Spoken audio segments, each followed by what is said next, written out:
Kanina guys, ayan, hinugasan ko yung flower vase, ayan. Kasi nga, mapalit ako ng tubig, ayan. Ayan, hinugasan ko yung halaman. Alam nyo ba guys, hinugasan ko lang to, hindi naman siya nauntog kung anong nangyari. Tapos ito, kasi ito, nilalagyan ko dito ng tubig. Tapos nilagay ko siya dito.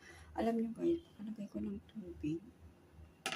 Ayan siya nangyari, oh. Bigla siyang pumutok. Ayan siya, oh. Oh. Pero wala siyang kabasa-basa, guys, oh.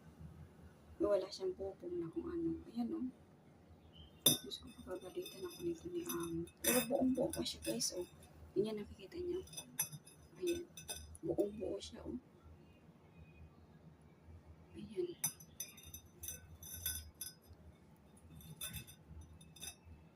Diyos ko, pagagalitan ako nito. Patay tayo, umaga.